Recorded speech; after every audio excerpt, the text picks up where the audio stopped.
Agitations have continued to trail the rejection of the gender bill from different quarters. This is as Senate states that there's no going back on the bills which members voted on and rejected in the ongoing amendments to the 1999 Constitution. The Senate spokesman, Senator Ajibola Basiru, said this while reacting to the protests embarked on by women groups on Wednesday in Abuja. While noting that it was the right of women to protest, the federal parliament stated that it could not reverse itself on the decisions taken on the affected bills. Senator Bashiru notes that the gender bill cannot be revisited as there were 68 bills, 21 of which were not passed. Joining us to speak on this development is a member representing Ede North, Ede South, Egbedore and Ejibo Federal Constituency of Osun State in the House of Representatives, Mr. Bamidele Salam. Good to have you on Newsday. Thank you very much for having me. Good afternoon. Good afternoon. I'd just like to start by saying that you were involved in the conceptualization of some of those gender bills. So could you please share with us which part of the bills you partook in and how and in what capacity you were involved? Okay, thank you very much. These bills are actually a product of so many years of agitation for better inclusion of women folk in the political process. And right from time, I had been an advocate of more gender equality or gender inclusiveness in politics, in economy, in every aspect of our life. And in the earlier part of this ninth assembly, we got discussing with a few of our colleagues on the need for us to see what we can do as a ninth House of Representatives to expand the space for women participation in the political process. And in particular, the ones that have to do with, allowing for a minimum number of quota for women to be appointed into executive positions, cabinet positions, and some other positions, both at the federal and the state level. And, we got discussing with a few of our colleagues, as well as other principal stakeholders in the political process to ensure that we can come up with something that will encourage women participation in politics, in governance, in administration, and in every other level. So my own interest actually is expanding the opportunities currently available, because we know that there are so many factors that hinder this inclusion, economic factors, social factors, cultural factors, and so on. And if we can come by way of a law, the law supersedes most of these factors, which are more of emotional and maybe historical background of certain individuals. So it was at this level that I was involved with a few of our colleagues in discussing various options and alternatives available to us as lawmakers going forward. All right, Honorable Salami, let's take a retrospective look backwards and look at those other laws, because you've just mentioned some of them that should actually cater for gender parity in terms of number of people in the legislature and also in the executives. But we've seen some of these laws not being pushed to the letter and not being enforced fully. Participation is still very, very poor. Do you think we have done enough, or do you think we should be pressing more to even have all these other ones that have been in place actually utilized fully before even pushing for more laws to actually bring about gender parity? Well, sincerely, at the moment, I don't think there are enough laws that are supposed to guarantee this, inclusiveness. I think that a few of our laws are actually skewed in a manner that are discriminatory against women. And like I said, where you have some subjective factors hindering effective participation or greater participation, what you need to do is to then come by way of legislation to at least provide that jump start for more women participation in and like rightly observed, it's so unfortunate that we have a system today that does not seem to care about those who are disadvantaged.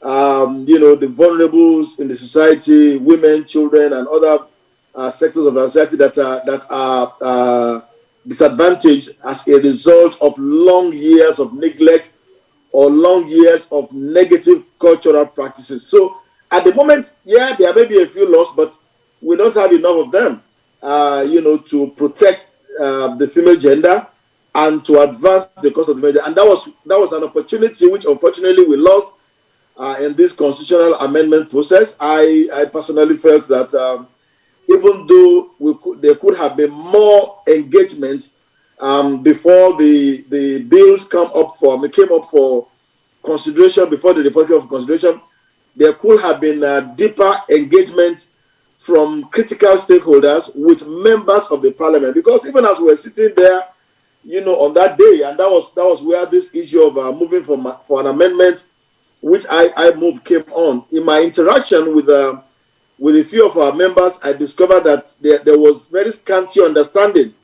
of what it was all about. And then when people are coming from deep-seated prejudices or personal convictions, it takes time to make them see things from the other side, which I believe ought to have been done in a more in a deeper manner and in a more engaging manner. So I think that the bills were essentially very good. They were needed.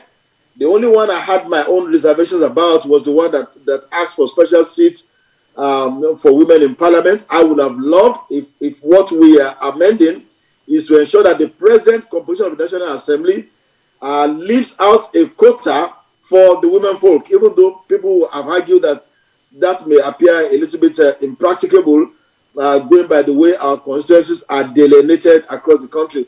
But I think asking for an additional over 100 seats in parliament, to my mind, would have led to an unnecessary increase in the cost of governance and a more unwieldy structure of government. But even then, we could still have worked towards having a compromise position that will not lead us onto the zero additions that we had at the moment. I think even if we couldn't get up to what was being asked for, we should have started on the level. And I'm happy that the third bill, the one that had to do with having a minimum number of percentage in federal cabinet, eventually scaled through the intervention of Mr. Speaker, which guarantees that 20% of appointment is at ministerial and cabinet level. Even though, again, at the Senate level, I'm made to understand that this did not scale through, which meant we may need to now look for a way of having a concurrence. Well, there have been threats made by some of the women who are protesting to petition the United Nations in hopes that would actually trigger a reversal of this decision. Do you think that would yield any fruit? Well, I don't really think democracy works on threats. Nobody gets anything by issuing threats. Nobody gets. Yeah, you can get some things by protesting. Of course, if a protest is peaceful, it is very legal, to make that. But I think the key word is deeper engagement. I think there needs to be some more engagement, between advocates of the women inclusive bills and those who are still not yet convinced that is the way to go.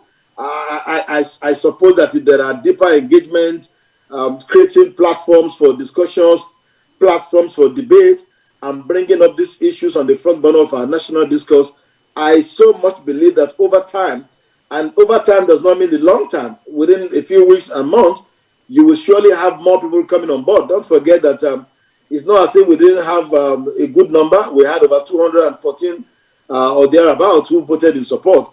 But then what we required in the House of Representatives was 240 members, which meant we just had like 26 or so short of the required number, which I think more engagement and involvement will achieve. Yes, we could write letters to the United Nations and whatever, but at the end of it all, no international body organization will come and force its way through the Nigerian parliament. It has to be, we who believe in that cause and those who are not yet convinced coming together to discuss and reaching a consensus. I think that is a better way to go.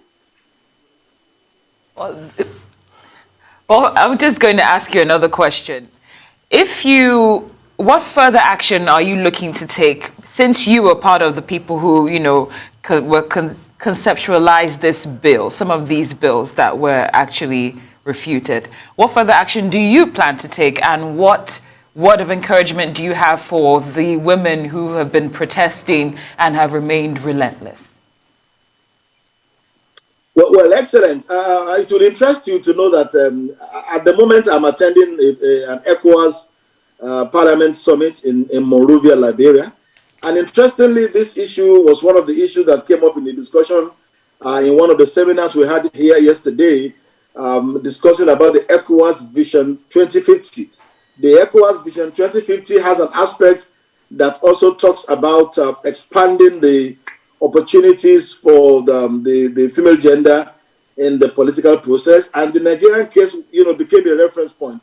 So what I'm saying is that, we will not get tired of discussing these issues. We will not get tired of engaging with critical stakeholders, especially members of parliament, in discussing all this, which has started in any way. So at any available opportunity, because there is always no closed door to the issue of constitutional amendment, the law does not restrict the National Assembly in terms of the times, or the frequency, to which it can bring up alterations of the Constitution. So I think there will be another opportunity in this same ninth Assembly to consider those very critical bills.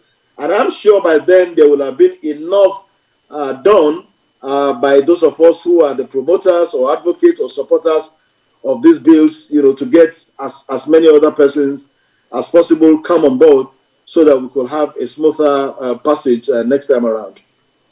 All right, as you are very hopeful, some would actually say that this particular Ninth Assembly are very distant from the core values of democracy and accountability, and people should not hold their breath in hoping that we'll see some of those bills being passed. What do you have to say to that?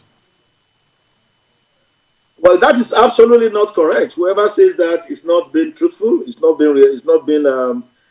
been fair to this Ninth Assembly. If anything, this Ninth Assembly has shown itself to be about the most pro-people, pro-democracy, House of Representatives in the history of this democracy in so many areas. The most recent, I just read a report. I just had a report on your station about Nigerians, being evacuated from Ukraine, and you will agree with me that is being pro-people, and that was an initiative of the House of Representatives. The Speaker of the House of Representatives actually took on that initiative.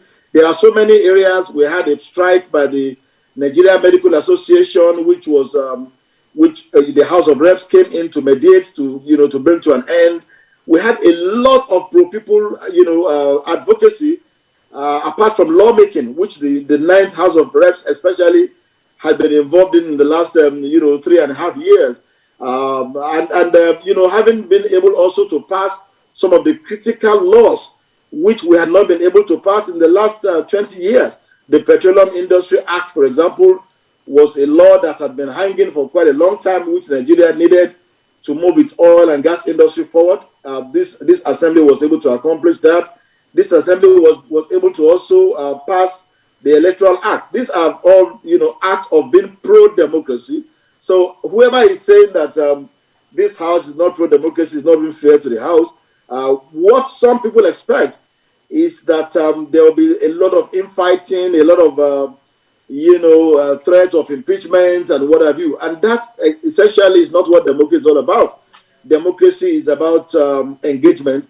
Democracy is about meaningful collaboration. Democracy is about checks and balances. Democracy is about getting results. If you spend the whole 4 years bickering and fighting and doing all manner of things, and then the Petroleum Industry Act is not passed like it wasn't passed in the previous assembly, the Electoral Act remained the same it had been since 2011 or thereabout, and so on and so forth, then what is the purpose of the huge cost of maintaining the National Assembly if we cannot get those results. So I think whoever says that is not either does not understand how a parliament should work in the true sense of democracy, or is being unfair to the institution. So on this one too, I want to assure you that the matter has not come to an end. And as soon as opportunities come, by the grace of God, I'm sure that we'll be able to reintroduce those bills and then consider them on their own merit. But by that time, I'm very hopeful that there will be more people voting in support of the gender balancing or women inclusive bills, in the Nigerian Constitution. Or Representative Bamidele Salam, member representing Eden North, South, Igbedore, and Ejibu Federal Constituency of Osun State in the House of Representatives. Thank you so much for your insight, and thank you for your fight as well.